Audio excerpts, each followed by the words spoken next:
مستر فادي، مستر فادي، ايه ممكن اخد من وقت حضرتك دقيقة؟ او مريض. كان في استاذ محترم باعت لحضرتك بيسألك ان هو عنده خلفة جراوي، بتاكل مهما بتاكل ومش بيبان عليها الحجم ولا بيبان عليها الاكل. بياكل وجبه ولا 2 ولا 3؟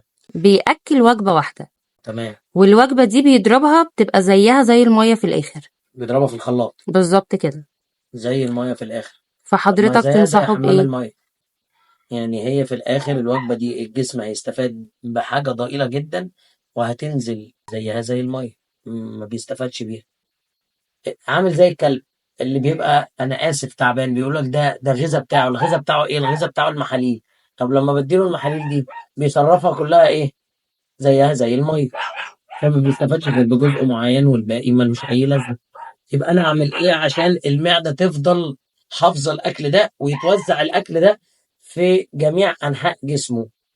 احنا مش بنحشيه، لا بالعكس، احنا في الاول في الاخر بنديله عناصر غذائيه ومكملات غذائيه بتتوزع من اول سمك العظم للبروتين للكالسيوم لفيتامين ايه الفيتامين بي الفيتامين سي. فبندي مجموعه حاجات للكلب ياكلها عن طريق ايه بقى؟ الخضار، النشويات، البروتين، المكملات الغذائيه.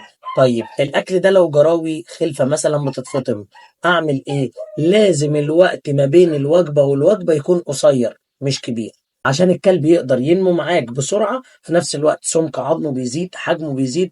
واحنا كمصريين وعرب بنحب الكلب التهمة، مش تهمة اللي عندي اللي هو اللي تشاينيز، لا احنا بنحب الكلب اللي يبقى حجمه جامد قوي وعظمه جامد قوي، ومش مشكلة يجيله تخمة، يجيله اي حاجة، يجيله دهون على الكبد، يبقى ماشي بروطة، يبقى المهم احنا عايزين دبابة.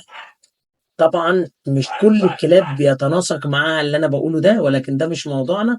انا جاي بتكلم على موضوع معين. قلل فترة الفواصل واكل الكلاب 3 او 4 وجبات. طب الثلاث او 4 وجبات دول يكونوا صغيرين ويكونوا مضروبين نص ضربة، يعني الاكل يقدروا ان هم يحركوا بقهم عليه وياخدوه ويمضغوه ويقعد في المعدة شوية، ما ينزلش بسرعة. في نفس الوقت الجسم كله هياخد منه العناصر الغذائية. في نفس الوقت لما تشرب الكلاب كمان ما يجي لهاش جفاف، الكلاب تنمو معاك بشكل طبيعي وكويس، وانت تكون مبسوط، والشعرية تنمو بشكل طبيعي. لو كلب بشعر او لو كلب من غير شعر، الشعرية بتاعته هتلاقيها لمعانة، فده طبيعية. في نفس الوقت شكله وحجم جلده مش هتلاقيه ناشف وفيه جفاف، هتلاقيه طري مرن معاك.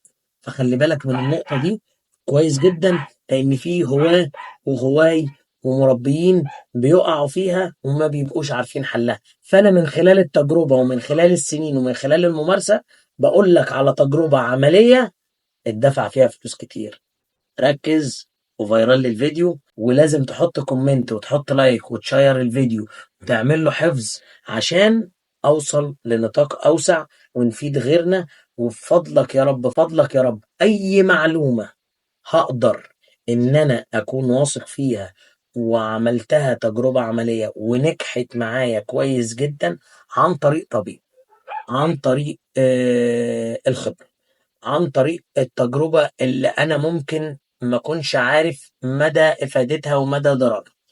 لأني في الأول وفي الآخر زي ما بقول لك على حالة التجربة اللي أنا بشرحها لك، صدقني الموضوع مش سهل، وانت بتغامر ومش عارف الحاجة دي بتوصل معاك لفين، لان مفيش حد بيقول ايا كان مين كلام الزامي بيحصل فعلي الا لو كانت التجربة ناجحة على كلب واثنين وثلاثة.